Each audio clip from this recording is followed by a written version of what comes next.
Cordial saludo para todos. Mi nombre es Hernando Amado, estudiante de segundo semestre en Administración en Salud, perteneciente al grupo 1325 del momento 2, perteneciente al grupo D. Mi grupo está conformado por Jennifer Colorado, Harold Andrés García, Mónica Andrea Gordillo, Jonathan Eduardo Romero. El día de hoy vamos a hablar sobre el Código Sustantivo del Trabajo, el cual rige en Colombia a partir de 1950 bajo el Decreto 2663 de 1950. Vamos a hablar de los artículos 353 al 483. En este momento voy a iniciar explicando qué es un sindicato. Es una organización de trabajadores, defiende sus derechos laborales frente a los empleados, está protegido por la ley y los organismos internacionales. OIT y la ONU.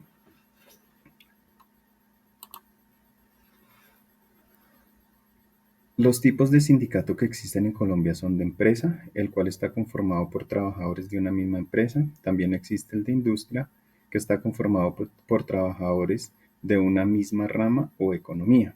Los gremiales, que son del mismo oficio o profesión que desempleen los trabajadores. De oficios varios, el cual está dispuesto por diferentes profesionales en el área sin suficientes trabajadores.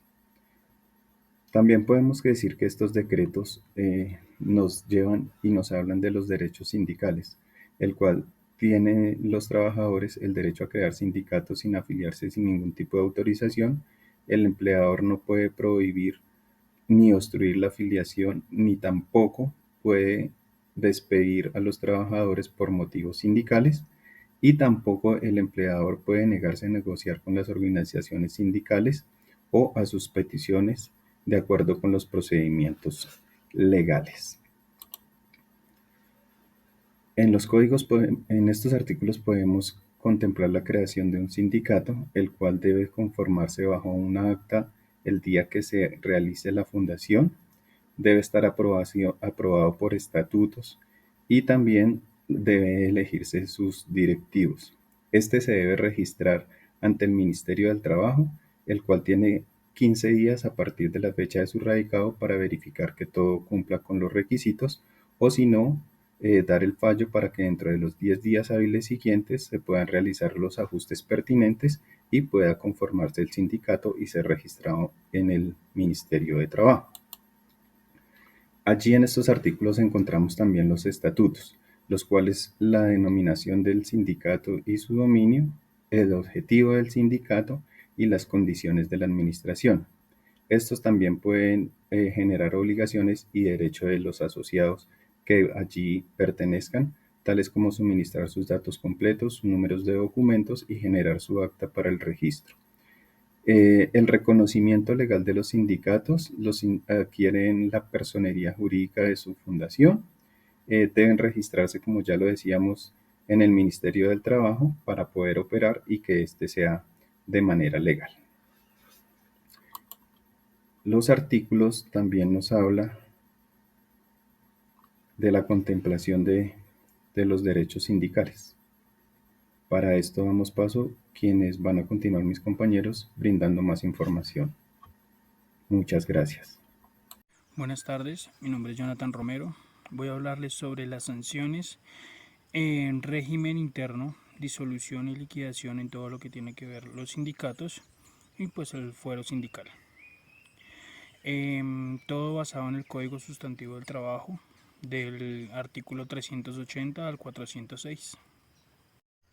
Las sanciones estipuladas por el Código Sustantivo del Trabajo en el artículo 380 y 381 son inicialmente la notificación preventiva si la norma no se ha incumplido en su totalidad.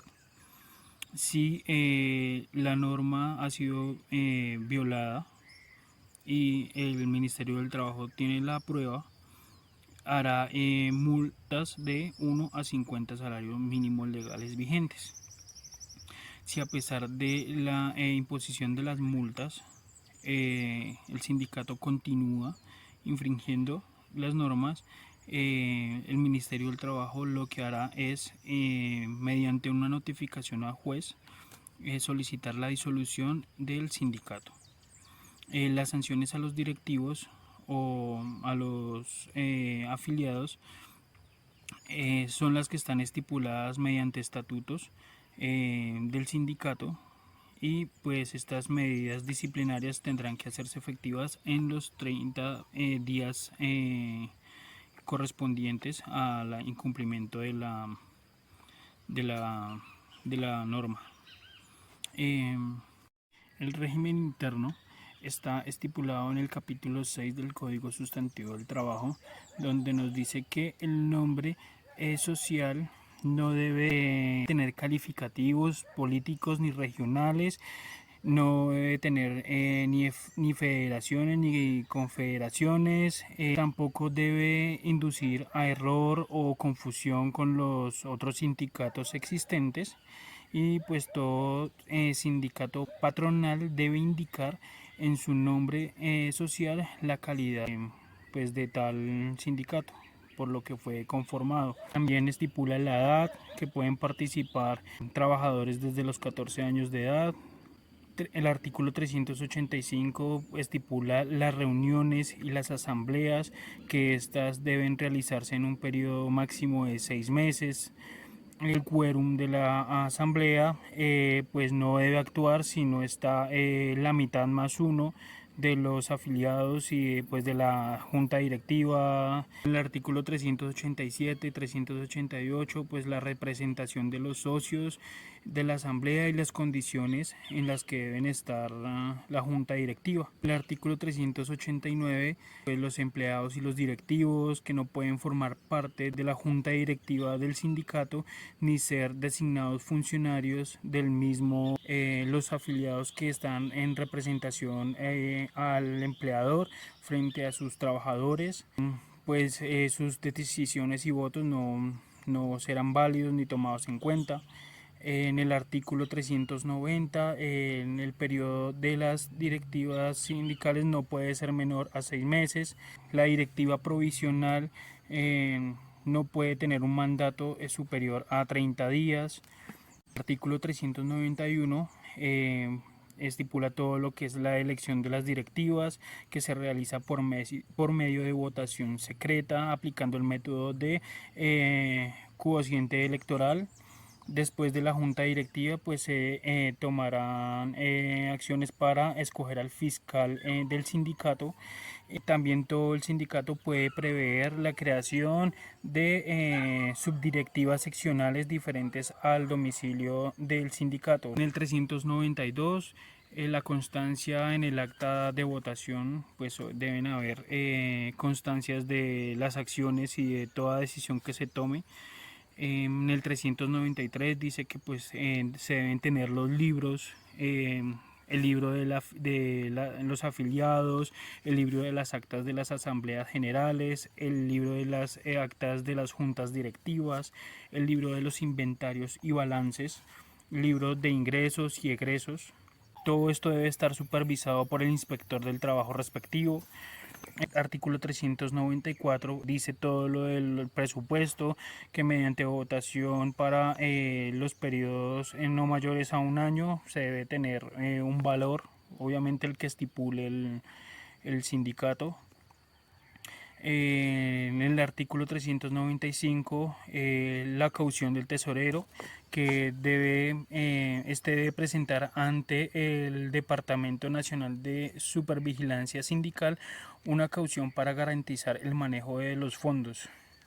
En el 396 el depósito de los fondos, que estos deben estar en un banco, en una cuenta de ahorros o en una caja de ahorro. En el artículo 398 pues la expulsión de los miembros, que el sindicato puede expulsar uno o más miembros mediante decreto y pues obviamente con la autorización de la mayoría de los asociados. En el artículo 399 la separación de los miembros, que esta decisión debe ser pues voluntaria, y que debe pues la persona o el que se vaya a retirar debió haber dejado de funcionar más o menos en un año sus actividades o de su profesión durante el sindicato. En el artículo 400 pues especifica cómo es lo de la retención de las cuotas sindicales, que pues esta debe estar autorizada por el trabajador, se debe haber descontado por nómina y pues la reglamenta la autonomía sindical, establece pues el cuánto es el monto que se va a recaudar por afiliado. La disolución y liquidación de un sindicato está especificada en el capítulo 7 o séptimo del Código Sustantivo del Trabajo. En el artículo 401, los casos de la disolución. Uno, pues el cumplimiento del fin por el cual se creó el sindicato. También por un acuerdo en cuanto pues dos terceras partes de los miembros de la organización adopten y pues acrediten mediante firmas la disolución del sindicato, por reducción de la cantidad de afiliados o de trabajadores, que pues no debe ser menor a 25 participantes o trabajadores. Entonces ya en ese caso se debe hacer disolución del sindicato.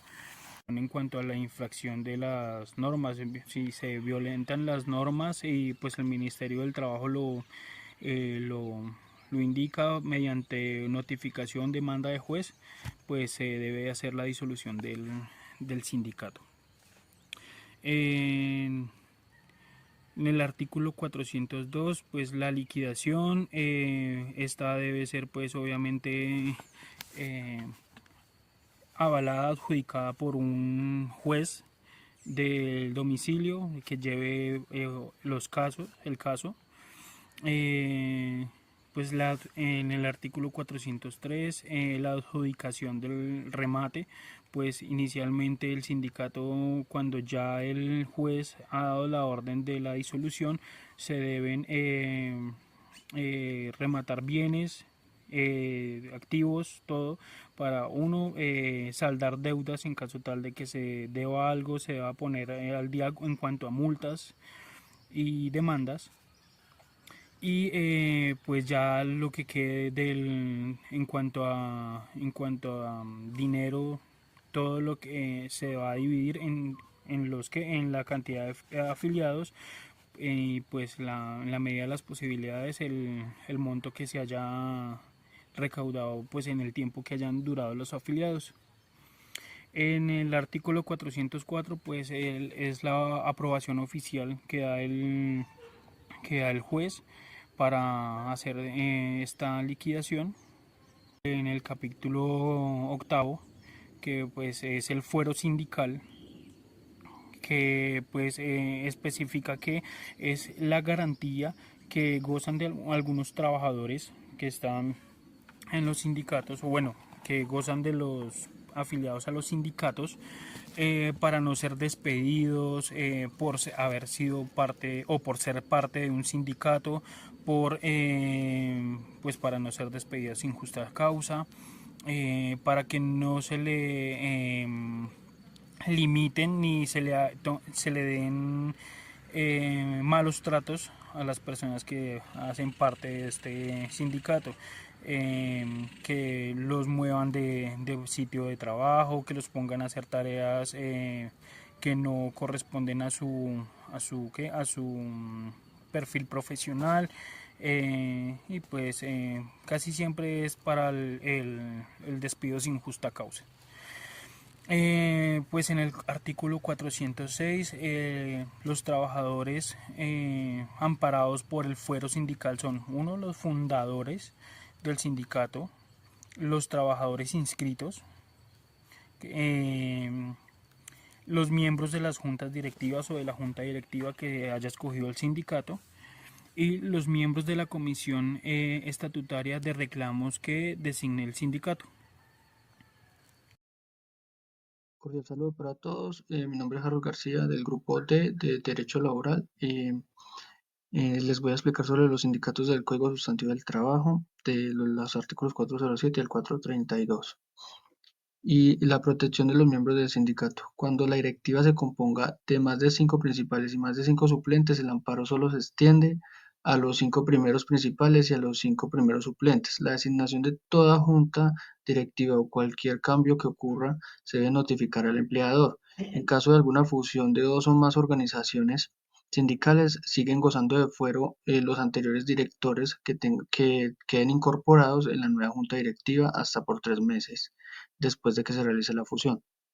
Garantías y derechos de los trabajadores durante los conflictos colectivos. El derecho de asociación a los sindicatos se extiende a todos los trabajadores de todo servicio oficial, sin que puedan asociarse los miembros del Ejército Nacional o la Policía Nacional. Pero los sindicatos de los empleados públicos tienen unas características como son: estudiar las características de la profesión y las condiciones de trabajo de sus asociados, asesorar a los miembros de la defensa en la defensa de sus derechos, en especial a los que son de carrera administrativa, representar a sus agremiados en juicio o ante autoridades. Podrán presentar peticiones a los jefes de la administración relacionados con los intereses de los afiliados o reclamaciones del tratamiento del que haya sido objeto alguno de ellos, o presentar sugerencias para la mejora. Promover la educación de sus miembros, prestar socorro a sus afiliados en caso de enfermedad, invalidez o calamidad. Promover la creación y el fomento de cooperativas, cajas de ahorro y préstamos y auxilios mutuos. Adquirir a título y poseer bienes inmuebles o muebles que requieran para el ejercicio de sus actividades. Está permitida la conformación de sindicatos entre empleados públicos y empleados oficiales. Las organizaciones de trabajadores tienen derecho a redactar libremente sus estatutos, que pueden contener el periodo de las directivas o comités ejecutivos reglamentarios, el quórum y la periodicidad de sus reuniones. Las organizaciones sindicales pueden asesorar a sus organizaciones afiliadas ante los empleadores o entidades en el trámite de conflictos. Definición de huelga.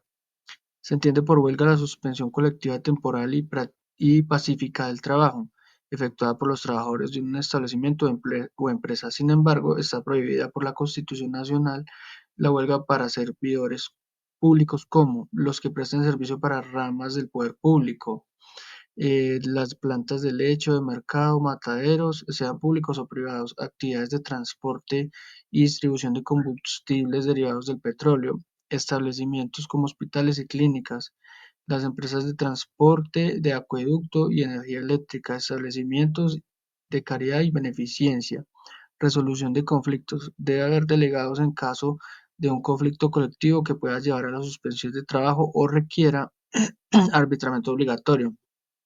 El sindicato o trabajadores deben nombrar una delegación de 3 personas para representar las peticiones del empleador.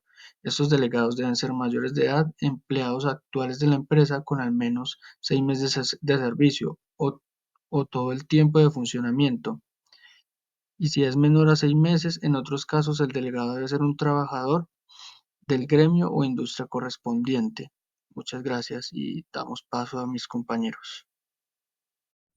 Vamos a hablar de los artículos 433 al 458 del Código Sustantivo del Trabajo en Colombia, en donde establecen las normas fundamentales sobre los conflictos colectivos, especialmente en lo que respecta a la negociación colectiva, las huelgas y la resolución de conflictos laborales. En los artículos 433 al 437 habla sobre las fases de la negociación colectiva, que es la presentación de peticiones, de pliego de peticiones por parte de los trabajadores para iniciar una negociación. También establece que el Ministerio de Trabajo puede intervenir si no se llega a un acuerdo. Indican también que los plazos y términos serán posibles de acuerdo a las prórrogas que se establezcan. Los artículos 438 al 450 establece sobre, o bueno, habla sobre las huelgas, en donde nos indican que los trabajadores tienen derecho a realizar una huelga en caso tal de que las negociaciones no se alcancen a un acuerdo. Indica que los trabajadores deben votar democráticamente sobre la huelga, y pueden solicitar por medio de unas decisiones sus condiciones laborales, especiales, salariales y humanas, en la cual tiene el trabajador. del código del artículo 451 al 458 nos está hablando sobre los tribunales de arbitraje y la resolución de conflictos. En este artículo trata de establecer que si después de una huelga no se llega a un acuerdo, se continúa el proceso con el tribunal de arbitramiento, el cual será encargado de dictar sentencia y debe ser cumplida a cabalidad por ambas partes, garantizando así. Mi nombre es Mónica Gordillo y continuaré con el tema de la convención colectiva. Este es un acuerdo que se hace entre trabajadores y empleadores. Puede ser entre un grupo de trabajadores o un grupo de sindicatos y un empleador o varios empleadores. En el pacto colectivo se puede haber una agrupación, se suscribe un pacto entre trabajadores y empleadores, pero los trabajadores no están sindicalizados. En cuanto al contrato sindical, son los que se celebran entre uno o varios sindicatos con uno o varios empleadores.